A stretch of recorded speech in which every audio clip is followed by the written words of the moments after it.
It is Tuesday, my dudes. At least it is when I recorded this. It should go up on the same day. If it didn't, something went horribly wrong. Anyway, ladies and gentlemen, boys and girls, I think it's time I did an update video to keep all of you up to date with stuff that's going on the channel and what my general game plan is moving forwards a bit. And, yeah, just keep you all in the loop as much as I can, basically. Give you all a bit of a recap of what's going on and what's planned in the future. And this is pretty much all stuff I've talked about in live streams and on the Patreon Discord and stuff like that. But it's good to get it all in one video so that everybody can see it and everybody's on the same page. That's my thinking. Anyway, I hope you're all doing well anyway. So we'll start off with Morrowind, which is obviously ongoing. We're carrying on with the Tamriel rebuilt stuff, which is proving to be way more interesting than I thought it would be. I mean, I knew I'd enjoy it, but like this last bit with the last quest we did, shall we say, I don't want to go into any further detail for fear of spoiling it for people, but that last quest we did was super cool. I had no idea they'd squirreled that away into the new update. But anyway, very cool. Morrowind will, of course, be continuing. The only big question mark when it comes to Morrowind is whether or not I want to install Rise of House Telvanni. Because on the one hand, here's my thinking, there's pros and cons here. On the one hand, I am probably not going to play another Telvanni character on the channel for ages, if ever at all. So if I'm going to do Rise of House Telvanni at all, now is the time to... Oops, just knocked my lamp in the background. Sorry if you heard that. If I'm going to do Rise of House Telvanni, now is the time to do it, otherwise we'll never do it. And apparently, like, the big 2.0 version of that mod got very tidied up and made better, and they removed a lot of the sillier elements that are a bit immersion breaking and stuff. And apparently it's very good. So, and it would allow Fathers to do lots of fun, Archmagister stuff. Because I have to admit, from the previous volume, not Blood Moon, but the one before that, one of the things I really enjoyed was actually just doing all the Archmagister shenanigans from the Tel Uvarith mod. That was just really cool. Just the daily business of Fathers being in charge of a great house was genuinely super enjoyable. And I'd like more of that, and Rise of House Telvanni would definitely provide more of that.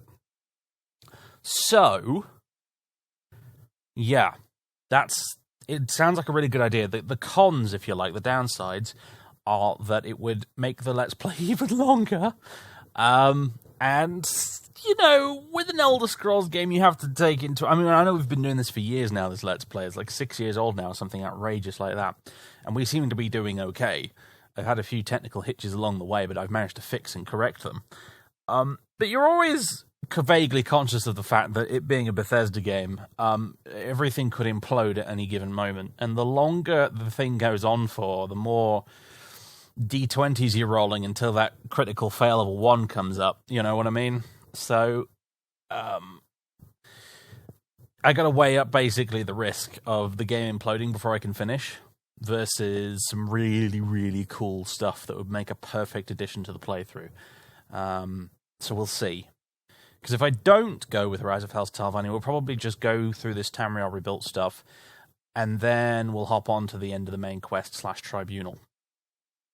And then that'll be the end of the Let's Play, basically. I already have an idea for the character I want to play after Fathers, because there's going to be another Morrowind Let's Play after I finish this one. I can tell you that for nothing. I love that game too much to not play it. But with Rise of House Telvanni, it would maybe add another volume of the Let's Play, if nothing else, or maybe just make this one a lot longer. We'll see. That's my thinking. Leave your comments below. Let me know what you think. Next up on the agenda, on the little list I made to try and keep my thoughts vaguely focused, emphasis on vaguely, is Daggerfall. Glad everyone's enjoying Daggerfall. It has become way more popular than I thought it would be. Really, like the first video of the Daggerfall series on YouTube, like bearing in mind this is a VOD from a live stream, has a slightly incredible number of views. So that's interesting. I'm continuing to play Daggerfall. It is a very frustrating game at times that really tries my patience, but I think on the whole I am still enjoying it, and that's why I'm still doing it. Also because, it was a Patreon goal, and therefore I feel obligated to play it through to its conclusion. We've entered the big grindy phase of the game in the moment right now, where we're trying to get towards level 10 so we can continue with the main quest. But it's not so bad. It's not so bad. Those last few Fighters Guild quests were really good. I'm so annoyed that I can't do the Box of Bats quest again. Have another attempt at it, because that was hilarious. But, it's going okay so far. It's going okay. A lot of people have pointed out that I really need to just spam training as much as I can at the Fighters Guild and stuff. And you're right, I should. I definitely should. So we'll try and do that. Yes, Daggerfall's going well. When we get to the end of the main quest, though, that will be the end of the playthrough. I won't be doing anything else. And then after that, as I've said a number of times, I think what's going to happen after we finish Daggerfall is I'm going to start Gothic. The original Gothic that came out in 2001 or something, I think. It was a year before Morrowind, if I recall. And in many ways, a very, very advanced game compared to Morrowind. There's a lot of interesting things that other RPGs of the time didn't do. So, Morrowind, Neverwinter Nights, etc. And we'll get to Neverwinter Nights later, by the way. I know some of you are like, he said Neverwinter Nights! Don't worry, we'll get to that later. But Gothic's a really, really cool, interesting game that I love to bits. I never played any of the sequels, only the first one. But I love it. It's so good. I love the setting. I love the gameplay. The controls are a bit bizarre, but you get used to them after about 10 minutes. It's fine. It's just a really cool game. It's like playing, it's like a really, really old 2001 version of The Witcher 3 or something. That's the closest I can think of. It's an open world RPG with fully voiced dialogue and a main character that's also voiced. Yeah, it's really cool. I love Gothic. It's really good. It's very hard, actually. Yeah, they have an interesting design philosophy over there at Piranha Bytes, but I like it a lot, and I'm looking forward to playing it after we finish Daggerfall. So that's the plan there. Next up is Tomb Raider. We're going through the whole Tomb Raider franchise at the minute. At the minute, we're on Tomb Raider 2. Making some good progress on Tomb Raider 2. I'm really enjoying it so far. The whole sunken ship portion of the game is so cool. It really is just a brilliant idea for a level.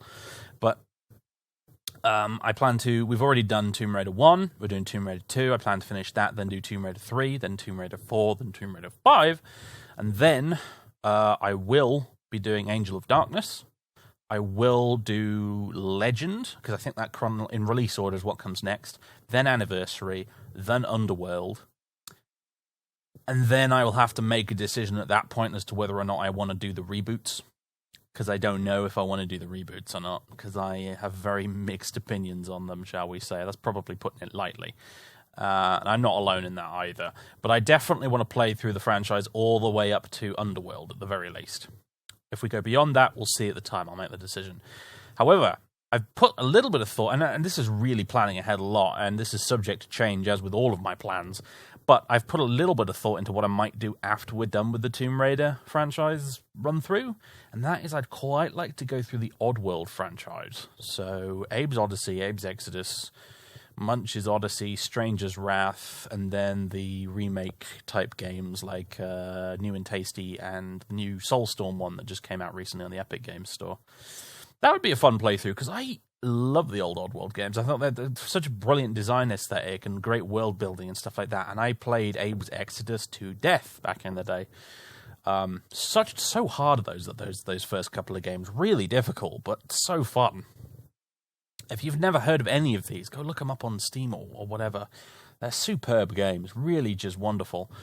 And I've been meaning to do this for years, play some of the Oddworld games on the channel, because they're a big nostalgia thing from my previous halcyon days as a PC gamer. And I'd love to go through it all again, and then try out the new stuff, like New and Tasty and Soulstorm. Yeah. Well, subject to change as usual, but that's a distinct possibility. The other thing I was thinking of maybe is the Metal Gear Solid series, at least the bits of it that you can actually play on PC, which basically I think at this point is basically just the first game, the second game, and the fifth game. but I might be able to get a little bit further with an emulator, because I do have a PS2 emulator, and I do own original old copies of Metal Gear Solid 3 and 4, I think? No, wait, 4 was the PS3 one. I don't have 4. I could pretty much do the whole franchise except for 4, I think. But I do legally own copies that I purchased years ago of Metal Gear Solid 3. So I could totally do that and not feel scummy about it. But Oddworld at the minute, right now, is striking my fancy a little bit more, but I'm sure I'll do Metal Gear Solid at some point. Right. Next up, Fall of the Republic. Star Wars Empire at War, Fall of the Republic. That's going quite well. There was a bit of a break in the recording because I was dealing with some technical issues at my end with Fall of the Republic. And also, unfortunately, the problem with Fall of the Republic is it gets bumped slightly down my priority list of videos to make because I am completely incapable of monetizing any of those videos because of all the Star Wars stuff in them, particularly the music. So I make those videos basically in the hopes that people will watch them and like them and give me some Patreon bucks. That's really that's the business model there, I'm afraid. It's not very efficient, but there it is. I just love the game, and I hope people choose to support me as a result of playing it. But Fall of the Republic is steaming on ahead. When Fall of the Republic is concluded, I plan to continue our story that we have in that with Captain Quintus. Was that his name? Quintus Rigel, that was it. I make up these character names and I forget them. I'd like to continue his story through the timeline into the Awakening of the Rebellion mod, which there's a new version of in the works at the moment, and I've actually been in contact with the developers, and at some point I think hopefully I will be able to show off some of the new build, particularly for the space battles, hopefully, on the channel, both on Twitch or YouTube. We'll see. However, Corey, the guy who made Fall of the Republic and also who made Thrawn's Revenge, did recently announce another mod which I think covers the sort of period in between the Clone Wars and the start of the original trilogy, possibly by the looks of it. It's a bit vague, it's just a trailer.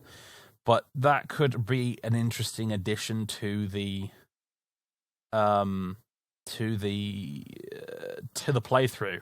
My original plan was basically to go Fall of the Republic, Awakening of the Rebellion, and then Thrawn's Revenge.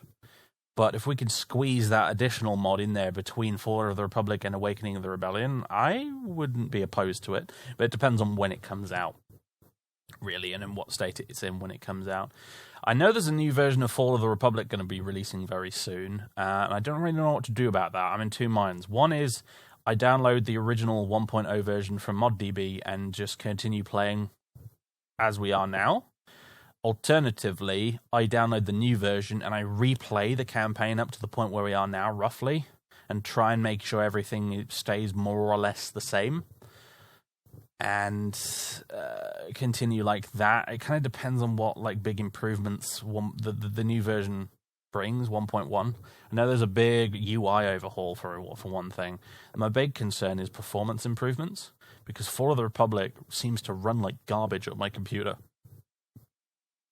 It's not completely unplayable, but it really sucks sometimes in the bigger space battles. I don't know what it is that does it. It might be all the fighters. I'm not really sure, but for some reason, some of those bigger space battles just really chug.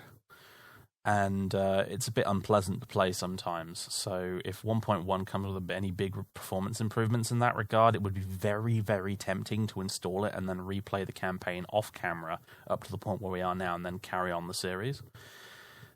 Don't know yet. We'll see, I guess. Now, what else? So those are the four main series things we've got going on the channel at the minute. Other stuff to talk about is, I did mention Neverwinter Nights earlier, and I know lots of people have been requesting more Neverwinter Nights, and it is on the timetable. Believe me, it is planned. I intend to start recording it at some point in the near future. It will be Darkness over Daggerford, will be the campaign that we're playing, and it will be a continuation of Vera's story, Vera and Colin, the sorceress and her familiar panther. We will be continuing their story in Darkness over Daggerford. My vague plan for that is we did Shadows of Undrentide. I enjoyed it a great deal. Recommend you watch that Let's Play if you haven't. It's a very different kind of Let's Play to what I usually do as well, actually, now I think about it. But anyway, we did Shadows of Undertide. I want to continue her story with Darkness Over Daggerford, and then possibly Tyrants of the Moonsea, and then finish it off with Hordes of the Underdark, with its sort of very endgame Dungeons and Dragons content that it has. Make it a sort of quadrilogy, if you like. Because one of the wonderful things about Neverwinter Nights is you can take a previous character from a previous campaign and bring it into a new one and carry on, which is really cool. So that's the vague plan there. That will happen at some point. The Witcher. Kind of trailed off midway through The Witcher. Again. The Witcher 1 is a game that tries my patience. Sometimes it really does, but I really would like to go back and try and finish it. It irks me that I haven't finished it. I don't know where I'm going to squeeze in the time to do that exactly, but I would like to go back and finish The Witcher at some point. I don't have a specific date in mind for you there. I know those of you who like The Witcher. I'm sorry. I'm so sorry. It kind of got abandoned about halfway through, but I actually do intend to at some point come back and finish that bloody game. I've had a lot of people ask me about Halo 3. Because we played, obviously, the first 2 Halo games on the channel. And yes, I will play Halo 3 through on the channel at some point on YouTube. It will happen. We will finish the fight and finish that original trilogy. Whether or not I include ODST, I don't know. Because I've never played ODST before. It would be a blind playthrough. And after that, I would like to do Reach as well. I arguably could have started with Reach for my Halo series, but I wanted to do it in release rather than chronological order, so yeah, Halo 3 will be coming at some point, don't worry. It's not a very long campaign, to be fair, actually. Halo 3 has the shortest single-player campaign out of all of them, so it wouldn't be a very long series. I will do it at some point. Other news is, those of you who've been on this channel for a long time, you may remember some of the old Isle 2 and Rise of Flight series I did. Basically, Isle 2 and Rise of Flight are combat flight sims. One is set in World War II, and one was set in the First World War. And basically what I used to do with those games is I used to do Iron Man campaigns, where basically you do a campaign, a career as a pilot in World War II or World War I, and we fly through missions, and we basically see how long it takes for us to die, and when we die, that's the end of the series. I did one in Isle 2 where I played in the Battle of Britain as Sir David Crumpington, RAF fighter pilot. And then we played through a World War I campaign in Rise of Flight where we played as Sir David Crumpington Sr. in the First World War. And those were 2 very fun series, and people have asked me over the years every now and again if you're going to go back and do anything like that again. And my answer has always been, I'd like to, but my track IR is broken, i.e. the head tracking device I used to look around the cockpit in those games was broken, so they were a bit unplayable without that for me. However, recently, I managed to finally find a replacement bit for it. So I can actually do that again, and I have streamed recently. I didn't put them on YouTube, the VODs, but I did stream a little bit of Rise of Flight recently and some Isle 2 on Twitch, and people seem to enjoy it. And I think I'm going to... What my conclusions were, though, while streaming it, was that as a game, as a type of game anyway, those ones, they do seem to work better on YouTube, where I can cut out an awful lot of the boring bits where you're just flying along and nothing's happening. So... my plan is, at some point, we're going to bring that back. I'm going to do a Rise of Flight and or Isle 2 Iron Man series where we jump in as a player character, as a pilot in World War II or World War I, and we fly missions, and we see how long it takes for us to get horribly killed or captured. Because that's how it'll end. Those careers you can do in those games are so freaking long, there's no way you can get to the end without dying at least once and having to restart the mission. So... they're fun. Go check out the old series if you want to. I mean, it's old videos, and old videos on my channel are of variable quality. But the Rise of Flight series, certainly, at the very least, I really enjoyed. It was quite fun. Go check that out if you fancy it. And, yeah, that'll be happening at some point. Another thing that's timetabled on for me at the moment is Rome Total War Remastered. Had a lot of questions about this. Rome Total War Remastered is coming out at the end of this month, and I am super freaking excited. I haven't pre-ordered it because I've learned harsh lessons in the past about pre-ordering games from Creative Assembly, but hopefully it'll be really good. It'll be as good as the gameplay trailers and stuff and the early access things that certain famous YouTubers have had access to have shown off. And yes, when it comes out, I do want to play it a lot. I don't just want to play it, in fact, I want to try and mod it a bit too, because I used to be a Rome Total War modder back in the day. I don't know how many of you watching this know that, but a very long time ago, Rome Total War had an incredibly active modding scene. Like, it was Elder Scrolls levels of active. There was some utterly amazeballs mods available for Rome Total War back in the day. And I'm really hoping that the remaster is also moddable, and that maybe the old Rome Total War modding scene might bounce back and come back in a big way. Now, I didn't do much modding. I just did a little bit here and there. I made a few little mini mods, and I contributed a few little bits to some big mods. But I would love to dig into the guts and innards of Rome Total War Remastered and see what we can muck about with.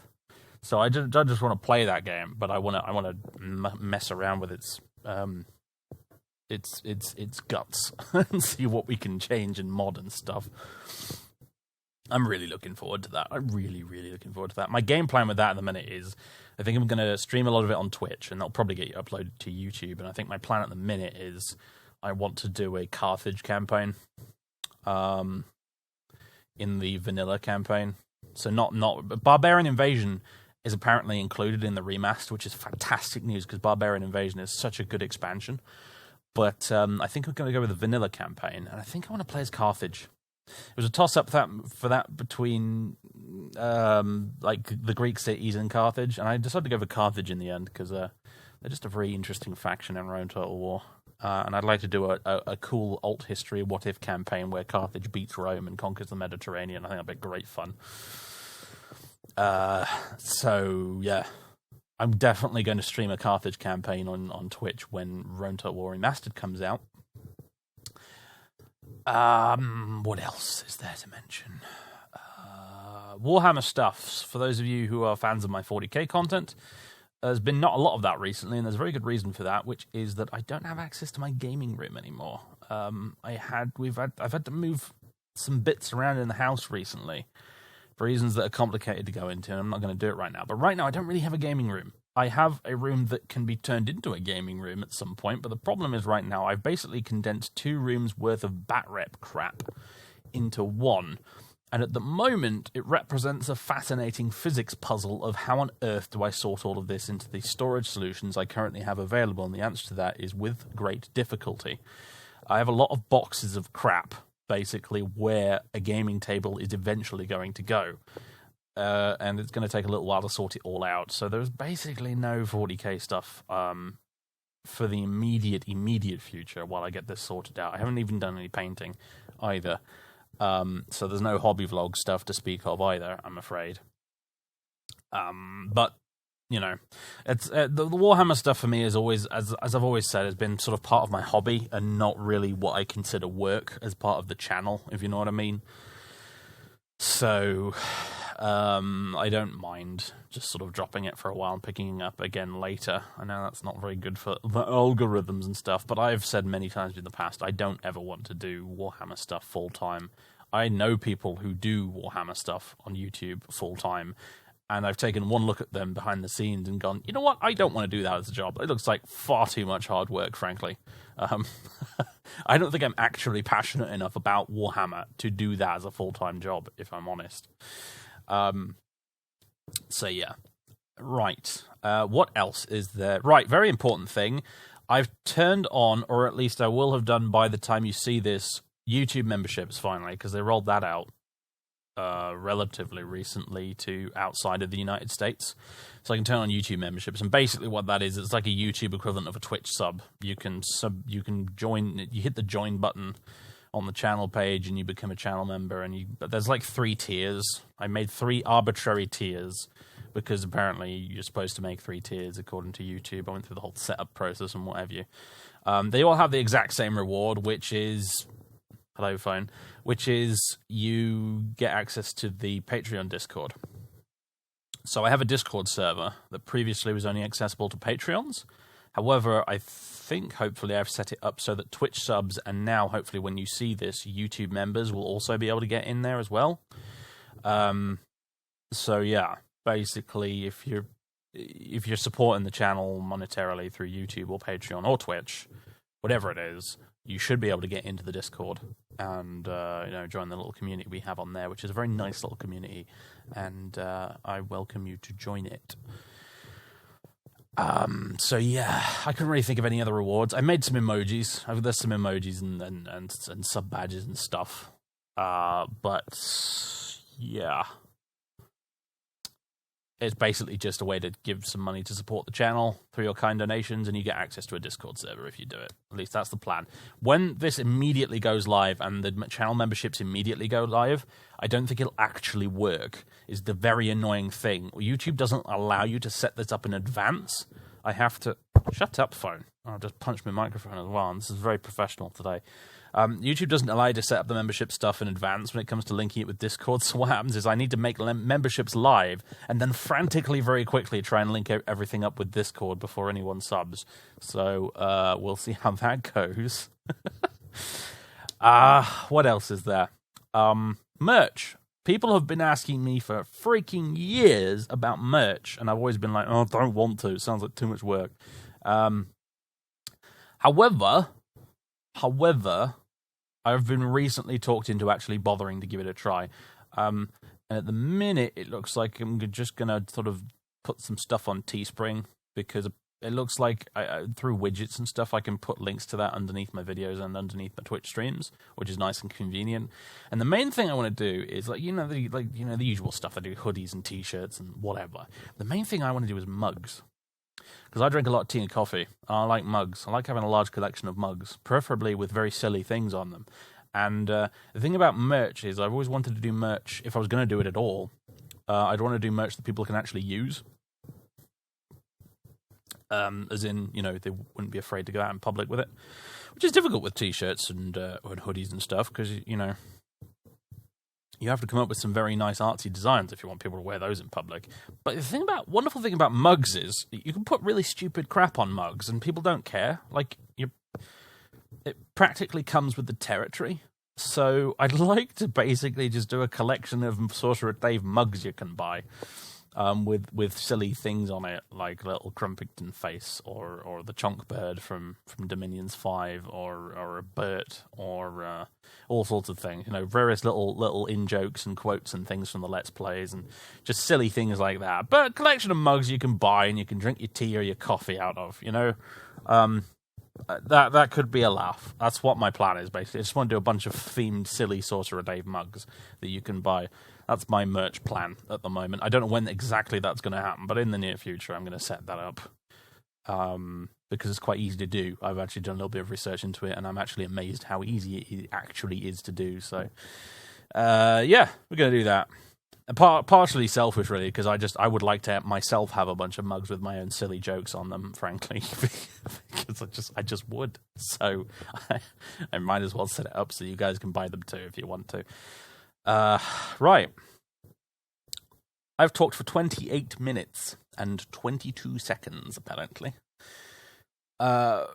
Is there anything else? There's always something else. There's always something I forget in these damn update videos, but that's all I can remember for the minute. Enjoy your week, everybody. Have a good one. If you fancy doing the YouTube membership joiny thing, go ahead and do that. Should be live when you see this video.